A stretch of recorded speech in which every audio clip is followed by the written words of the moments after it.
নমস্কার, আমি স্নেহা চট্টরাজ আবারও আপনাদের সামনে নতুন পাঠ পর্ব নিয়ে চলে এসেছি। আমাদের যে বিষয়টা ছিল শূন্য, তার আজকে পাঠ পর্ব 5। ভালো লাগলে অবশ্যই লাইক, কমেন্ট, শেয়ার করতে ভুলবেন না। চলুন শুরু করি আজকের পাঠ পর্ব।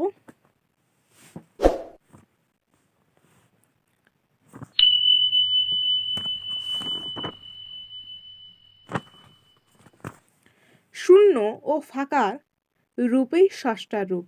ফাঁকা হতেই স্বাভাবিক নিয়মেই সব কিছু আবহমান কাল হতে সৃষ্টি হয়ে এসেছে। যে ফাঁকা হতে সব কিছু আসছে আপন মনে, যে ফাঁকা চিরকালই ফাঁকা, তাকে যদি স্রষ্টা বলে অভিহিত করা হয় তাতে আপত্তি করার কিছু নেই। ফাঁকার আরম্ভ নেই আর শেষও নেই, যেখানে উঁচু নিচু নেই, এদিক ওদিক নেই, ভাষায় তার বর্ণনা দেওয়া চলে না। বর্ণনা করতে গেলেই তাকে সীমাবদ্ধ করা হয়, ছোট করা হয়। স্রষ্টার যে সৃষ্টি স্বাভাবিক নিয়মেই তা ঢেউয়ের মতো বারবার আসছে, বারবার চলে যাচ্ছে, আবারও আসছে। তার যে বর্ণনা তা অসীমেরই বর্ণনা, সেটা ফাঁকা বা শূন্যেরই বর্ণনা। এই যে ফাঁকা বা অসীমের সুর ও সাড়া আমাদের বাইরের ইন্দ্রিয়ের মাধ্যমে তা খুঁজে পাওয়া যায়। এই যে কোনো কিছুতেই আমাদের তৃপ্তি নেই, এই যে আমরা মাঝে মাঝে কে দেখছে, কে শুনছে, কে বুঝছে, কিছুই খুঁজে পাওয়া যায় না। এটাই তো সেই সুর ও সাড়া। ফাঁকা থেকেই জীবজগৎ, ফাঁকার বস্তু দিয়েই গড়া, ফাঁকার প্রভাবও তাই সর্বত্র। নদীর ভিতরে যে চর পড়ে, যাকে দ্বীপ বলি, তার চারদিকেই তো সাগর, চারদিকে জল, মাঝখানে দ্বীপ। সাগরেরই সৃষ্টি দ্বীপ, সাগরের সৃষ্টি দ্বীপ, সাগরের আবার বিলীন হয়ে যায় সেই দ্বীপ। তেমনি এই যে পরিদৃশ্যমান জগৎ, এই যে অগণিত জীব, এই যে মৃন্ময় পৃথিবী ও গ্রহ নক্ষত্র, সবকিছুই মহাশূন্যেরই দ্বীপ, একটা দ্বীপ স্বরূপ। চারিদিকে মহাশূন্য, মাঝখানে সব ঝুলছে দ্বীপের মতো, জ্বলছে দীপশিখার মতো। এই যে জ্বলছে সবাই, এই যে আমরা আমাদের ইন্দ্রিয়গুলি বাল্বের মতো জ্বলছে, এই যে বাহ্যিক ক্ষেত্রে আমরা সব কিছু অনুভব করছি, উপলব্ধি করতে পারছি, এই যে শক্তি, সেই শক্তি আমরা কোথা থেকে পেলাম? নিশ্চয়ই তা সেই ফাঁকার মাঝেই ছিল। যে ফাঁকার মাঝে সব কিছু আঁকা রয়েছে, তিনি নিশ্চয়ই সজীব, নছাড়া এমন শক্তি দিলেন কোথা থেকে? মহাশূন্য চিরদিনেই চৈতন্যে ভরপুর। ফাঁকা অবশ্যই কোনো নামানামিতে থাকে না। আমরা তাকে নামের মাধ্যমে সীমাতে টেনে আনি নিজেদের বুঝবার সুবিধার জন্য।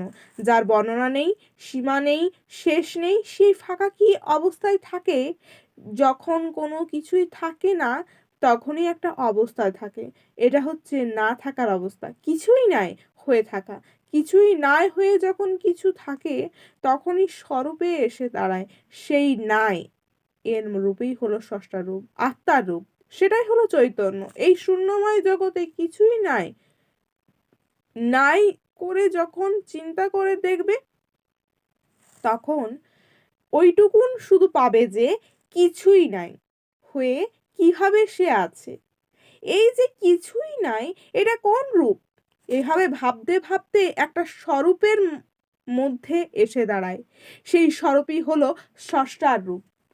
হ্যাঁ, কিছুই নাই হয়ে যিনি থাকতে পারেন, তিনি সবচেয়ে বড়। এই যে মহাশূন্য, এমনি তাকে খুঁজে পাওয়া যায় না, না ভাষায়, না ধারায়, না কথাবার্তায়, না শাস্ত্রে। মুনি ঋষিরাও তন্ন তন্ন করে খুঁজে দেখেছেন, কোথাও কিছুই নেই, শুধুই ফাঁকার পর ফাঁকা, আর আশ্চর্যের পর আশ্চর্য।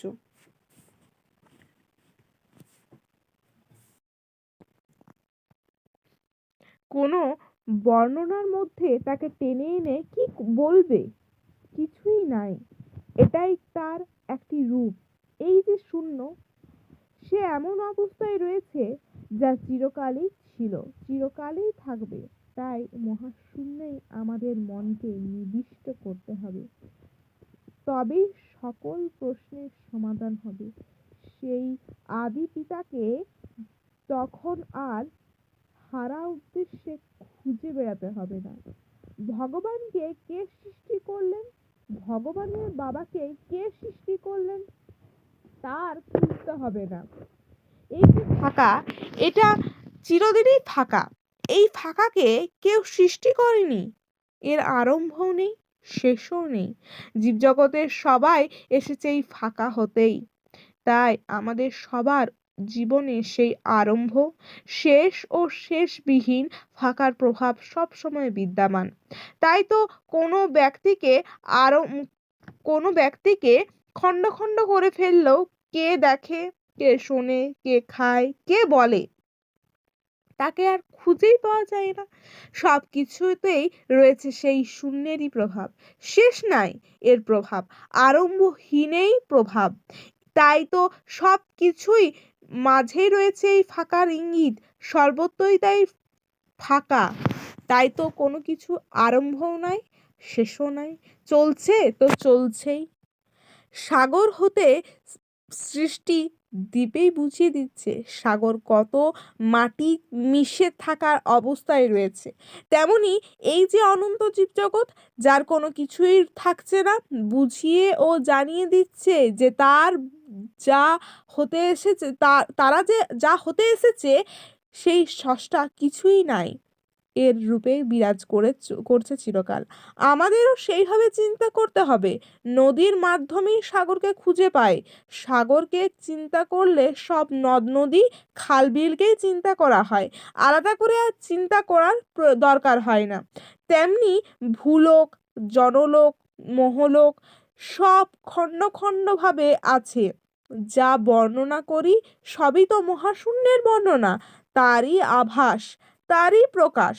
তাই ধ্যায়েত শূন্যম অহর্নিশম। স্রষ্টাকে আলাদাভাবে ভাবতে গেলেই তাকে ছোট করা হয়। তখন প্রশ্ন উঠবে, এই স্রষ্টাকে কে সৃষ্টি করলেন? স্রষ্টা থাকলেই আরেকজনও থাকবে।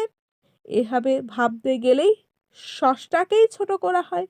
ন্যায়ের মাঝে যদি আছেন থাকে, সেটাই সজীব হয়ে থাকে। চিরদিন সজীব নাই হয়ে শূন্য হয়ে যিনি থাকতে পারেন, তিনিই তো বিরাট। নাই হয়ে তিনি আছেন, কি চমৎকার! জগতে কোথাও কিছুই নেই, যা কিছু আছে সব কর্পূরের মতো মিশে আছে। পরবর্তী ভিডিও দেখার জন্য আমাদের চ্যানেলটিকে সাবস্ক্রাইব করে পাশে থাকুন। রাম ও নারায়ণ রাম, রাম ও নারায়ণ রাম, রাম ও নারায়ণ রাম।